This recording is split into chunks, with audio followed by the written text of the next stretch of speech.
Engineering drawing RGPV, फिर बोल लो इंजीनियरिंग ग्राफिक्स आरजीपीवी ईडी, जो कि सबसे लास्ट पेपर है तुम लोगों का I guess. And obviously B triple E अच्छा गया, M2 अच्छा गया, इंग्लिश अच्छा गया, केमिस्ट्री थोड़ा सा खराब हो गया था, बट ईडी लास्ट पेपर है, यहाँ पे रिस्क नहीं ले सकते हैं, इसको बहुत ही अच्छे से निकालना है। एंड डेफिनेटली मैं ईडी पे 3 4 5 वीडियोस जितनी मैं ला सकता हूँ ना उतनी लेके आऊँगा, ठीक है।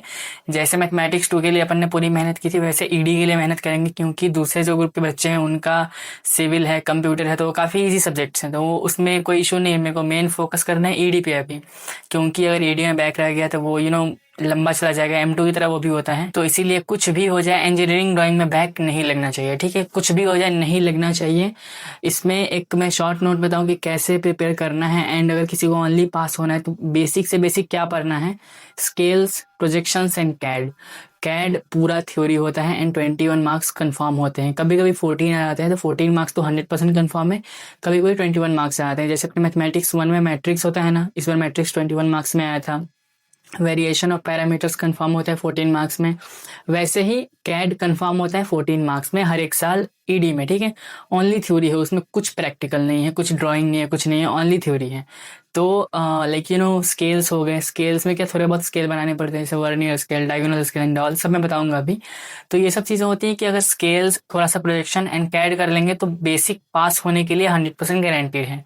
लेकिन 8 मोस्ट इंपॉर्टेंट टॉपिक्स जो कि आने के चांसेस बहुत हाई हैं, इस वीडियो में बताऊंगा 8 मोस्ट इंपॉर्टेंट टॉपिक्स। उसके बाद बताऊंगा सैम्पल पेपर नेक्स्ट वीडियो में, जो कि बहुत इंपॉर्टेंट 3 4 सैम्पल पेपर्स होंगे। एंड उसके बाद की वीडियो में, या फिर इसी के दोनों के बीच के वीडियो में एक वीडियो डाल दूंगा जिसमें everything about CAD, everything, computer aided design होता क्या है, कैड कौन कौन सी थ्योरी है, क्या क्या डेफिनेशन है।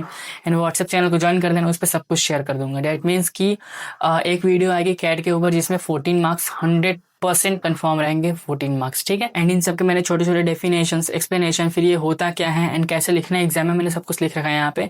बस तुमको इसको रीड करना है। जिन लोगों को ना इंजीनियरिंग ड्राइंग बिल्कुल नहीं आता है, बिल्कुल जीरो नॉलेज है about engineering drawing, engineering graphics, कुछ नहीं समझ में आ रहा है ना, उनको बस ये रीड करना है। बस इंग्लिश में पढ़ लो कि लिखा क्या है, फिर समझ में आ जाएगा।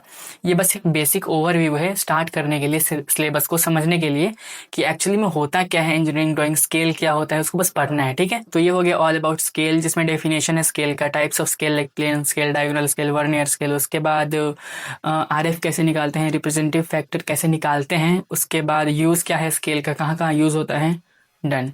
स्केल्स को बस को पढ़ लो, पूरा समझ में आ जाएगा। उसके बाद बात करते हैं दूसरा टॉपिक, कर्व्स। कर्व्स बहुत इंपॉर्टेंट है, बहुत रिपीट होता है।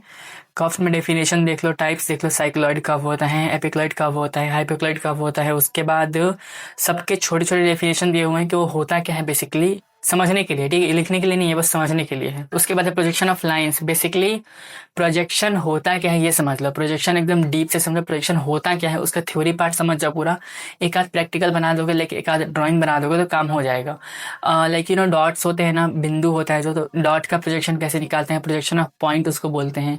फिर कोई लाइन हो गया, उसका प्रोजेक्शन कैसे निकालेंगे, उसको बोलते हैं प्रोजेक्शन ऑफ लाइन। देन कोई शेप हो गया, जैसे स्क्वायर हो गया, सर्कल हो गया, उसका प्रोजेक्शन कैसे निकालेंगे, उसको बोलेंगे प्रोजेक्शन ऑफ शेप्स।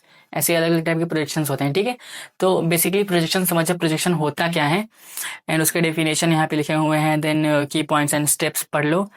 उसके बाद बात करें प्रोजेक्शन ऑफ प्लेन्स, जो भी नहीं बताया, वही बात है। प्रोजेक्शन ऑफ सॉलिड्स, जैसे स्क्वायर हो गया, 3D projection, 2D projection, pyramid, cone, prism, cylinder, इन सब का प्रोजेक्शन कैसे निकलता है, उसी के ऊपर है। उसके बाद 6th पॉइंट है सेक्शन ऑफ सॉलिड्स, जिसमें देखो डेफिनेशन दिया हुआ है। एंड टाइप्स में देखो section of plane like HP, VP। HP मतलब क्या होता है, हॉरिजेंटल प्लेन, एंड VP मतलब वर्टिकल प्लेन। HP, VP ये सब तो तुम लोगों ने पढ़ाई होगा, अगर तुम लोगों ने एक भी क्लास की होगी ED की, तो डेफिनेटली ये सब तो बेसिक पढ़ाते हैं।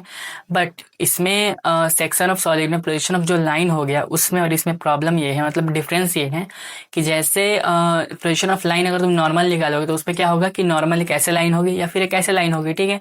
बट इसमें इंक्लाइंड लाइन होती है, जैसे अगर कोई लाइन इधर साइड झुकी हुई है तो वो इंक्लाइंड है, अगर इधर साइड झुकी हो तो वो डिक्लाइंड है। तो उसी को बोलते हैं projection of incline line and projection of decline line. उसी के बारे में पढ़ना होता है सेक्शन ऑफ सॉलिड्स में।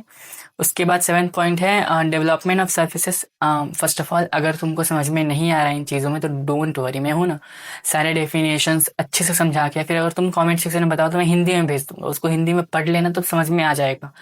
याद करने में मत जाओ, रटने में मत जाओ, समझने में जाओ। चीज़ों को थोड़ा बहुत समझ लोगे ना, तो अगर 10% समझोगे ना तो उसको तुम 100% कर सकते हो, लेकिन अगर 100% याद करोगे ना तो फिर 10% लिख पाओगे। इसलिए चीज़ों को समझने की कोशिश करो, ठीक है। डेफिनेटली इसका डेफिनेशन अगर तुम बोलो तो मैं इंग्लिश में भेज दूंगा, इंग्लिश में भी भेज दूंगा और हिंदी में भेज दूंगा, ठीक है। तो जैसे तुम बोलो वैसे कर दूंगा, कोई दिक्कत नहीं। कमेंट सेक्शन में बताना मेरे को, एंड समझ में आ जाएगा धीरे धीरे सब कुछ। उसके बाद 7 पॉइंट है डेवलपमेंट ऑफ सर्फेसेस। बस इसको पढ़ना है तुमको, ठीक है। बस इसको पूरा पढ़ना है और कुछ नहीं करना है, सारी चीज़ों को बस पढ़ना है। डेफिनेशन दिया हुआ है यहाँ पे, टाइप्स कितने टाइप्स के होते हैं। उसके बाद बात करें 8th, बहुत important, isometric drawing. Isometric drawing, isometric projection बहुत इंपॉर्टेंट होता है। इन प्रोजेक्शन वाले पार्ट में सबसे इंपॉर्टेंट प्रोजेक्शन यही होता है, आइसोमेट्रिक एंड ऑर्थोग्राफिक प्रोजेक्शन बहुत इंपॉर्टेंट होता है, ठीक है। इसके डेफिनेशंस देख लेना। 9th, बहुत important, CAD, computer aided design, जो कि सबसे ज़्यादा इंपॉर्टेंट है तुम लोगों के लिए स्पेशली, क्योंकि आई नो 90% लोगों को ड्राइंग बनाने में प्रॉब्लम है। ड्राइंग बनाने में अगर प्रॉब्लम है तो अभी क्या करना है, एकदम बेसिक से समझा रहा हूँ, ध्यान से समझना, ठीक है। जैसे मान लो मैथमेटिक्स 2 था, उसमें कुछ तो समझ में आ रहा था ना, इंटीग्रेशन है, डिफरेंशिएशन है, कुछ तो पढ़े हैं अपन ने, बट ईडी में अपन ने कुछ नहीं पढ़ा, मतलब 12th में नहीं पढ़ा, 10th में नहीं पढ़ा, अचानक से सामने आ गया ये सब। तो जिन लोगों को ईडी में कुछ समझ में नहीं आ रहा है एकदम कि क्या होना है, कैसे होना है, ये तो बैक लगना ही लगना है, तो डोंट वरी, कैड पढ़ लोगे ना तो एटलीस्ट पासिंग के लिए तुमको एक सहारा मिल जाएगा, क्योंकि यहाँ से 14 मार्क्स हमेशा कंफर्म होते हैं। चांसेस है कि 21 मार्क्स आ जाएंगे, ठीक है। बहुत हाई चांसेस है कि 21 मार्क्स यहाँ से आ जाएंगे, तो एक आध ड्राइंग बना लोगे ना। एक चीज़ बहुत इंपॉर्टेंट है, बहुत सारे लोग बोलते हैं क्या ईडी में ओनली थ्योरी से पास हो सकते हैं? नहीं हो सकते हो, ईडी में एक आध ड्राइंग बनाना ही पड़ेगा। बट वैसा नहीं है कि बहुत सही ड्राइंग होना चाहिए, गलत ड्राइंग बनाओगे तो चलेगा, ठीक है, कोई दिक्कत नहीं, एकदम सही ड्राइंग ही बनना चाहिए। अगर तुम्हारा ड्राइंग थोड़ा बहुत गलत भी है, थोड़ा बहुत उसमें मिस्टेक्स हैं, अगर तुम्हारा थ्योरी पार्ट सही है ना, अगर तुमने कैड को पूरा पढ़ लिया, एंड कैड लिटरली इतना ईजी है ना भाई, इतना ईजी पार्ट है ना कि तुम बोलोगे भैया ये क्या है, इतना ईजी है कैड। मतलब मैं बोल रहा हूँ ना, मैं तुमको हमेशा ईजी चीज़ें बताता हूँ, बी ट्रिपल ई हो गया या फिर पिछले सब्जेक्ट्स में मैंने तुमको जितना ईजीएस्ट वे में समझाया था ना मैंने, बट स्टिल मैं ये बोल रहा हूँ कि वो सब टफ था, उससे सबसे इजी कैट है। इसको बस थोड़ा सा टाइम दोगे, समझ लोगे, एंड तुम्हारे 14 मार्क्स कंफर्म हो जाएंगे। एक ड्राइंग बनाना सीख जाओगे स्केल में से, एक ड्राइंग बनाना सीख जाओगे प्रोजेक्शन में से, जो कि मैं सब कुछ सिखा दूंगा अभी। हो जाएगा तुम्हारा, निकल जाएगा, आराम से निकल जाएगा ईडी, ठीक है, डोंट वरी। बाकी तो मैं हूँ ना यार। तो पसंद है ना, वीडियो को लाइक कर दो अभी फटाक से। तो हाँ, तो ये हो गया। कैड के बारे में देखते हैं, कैड होता क्या है, ठीक है। कैड एंड कमांड्स, बेसिकली मैं समझा दे रहा हूँ हिंदी में कि कैड होता क्या है। कंप्यूटर एडेड डिज़ाइन, जैसे पिछले ज़माने में आज से 10 साल, 15 साल, 20 साल पहले नक्शे बनते थे ना घर के, कोई नया घर बनने जा रहा है, कोई बहुत बड़ी बिल्डिंग बनने जा रही है, तो उसका पहले नक्शा बनेगा, घर कैसा बनेगा, कौन सा फ्लोर कहाँ रहेगा, कौन से मतलब वॉशरूम कहाँ रहेगा, किचन कहाँ रहेगा, हॉल किधर रहेगा, एक नक्शा बनता था ना प्रॉपर, सिविल इंजीनियर्स बनाते थे। तो पहले वो लोग नक्शा पेंसिल की हेल्प से बनाते थे, पेंसिल हो गया या फिर पेन हो गया, स्केल हो गया। आज वो लोग कैसे बनाते हैं, आज वो लोग बनाते हैं कंप्यूटर की हेल्प से। बस वही चीज़ है, कंप्यूटर की हेल्प से जो नक्शा बनाते हैं उसको बोलते हैं कंप्यूटर एडेड डिज़ाइन। डन। उसमें अब अलग अलग टाइप के नक्शे हो सकते हैं, जैसे कोई कैमरा का मॉडल हो सकता है, जैसे कोई नई गाड़ी आ रही है, नई कार बनने वाली है, तो अचानक से थोड़ी एक इंजीनियर्स पहले क्या करते थे कि कार बनाते थे, एक्सपेरिमेंट्स करते थे कि कैसे कार बनेगी कैसे नहीं बनेगी। अभी के इंजीनियर्स क्या करते हैं कि कार में इन्वेस्ट नहीं करते हैं, पहले उसका मॉडल बनाते हैं, कार का मॉडल कंप्यूटर में बनाएंगे, एंड कंप्यूटर पे अगर वो कार का मॉडल अप्रूव हो जाएगा फिर उसको रियल लाइफ में बना देंगे। वैसे ही फ़ोन में और 3D मॉडल के थ्रू, आजकल तो घर भी बनाया था, 3D मॉडल के थ्रू, एआई के थ्रू घर बना देंगे पूरा, कि आप घर देख लो भाई, फ़ोन में ये पूरा घर है, एंड अगर आपको पसंद आ रहा है तो ऐसा हम बना के दे देंगे। तो उसी को बोलते हैं कंप्यूटर एडेड डिज़ाइन, जिसमें कंप्यूटर की हेल्प से हम डिज़ाइंस बना लेते हैं। किसी फ़ोन का मॉडल हो गया, किसी फ़ोन का स्ट्रक्चर हो गया, किसी नए कपड़े का स्ट्रक्चर हो गया, या फिर किसी घर का बिल्डिंग का स्ट्रक्चर हो गया। बस वही है, समझ में आ गया ना, बस उसके डेफिनेशन देख लो। CAD means computer aided design used for precise technical drawings. Technical drawings बनाने के लिए कैड यूज़ होता है। बेसिक कमांड्स, मतलब इसमें कौन कौन से कमांड्स होते हैं, एंड कमांड्स बोले तो मतलब बेसिकली उसको ऑपरेट करने के लिए, कैड चलाने के लिए, जैसे पिक्सआर्ट यूज़ किया है ना सबने, फोटो एडिटर ऐप्स होते हैं जिसमें हम लोग लाइन खींच सकते हैं, जिसमें हम लोग सर्कल बना सकते हैं, मतलब बेसिकली एडिट कर सकते हैं। या फिर बचपन में MS वर्ड, MS पेंट सबने यूज़ किया होगा कंप्यूटर में, जिसमें हम लोग कंप्यूटर के अंदर ड्राइंग्स बनाते थे, उसी को बोलते हैं कमांड्स।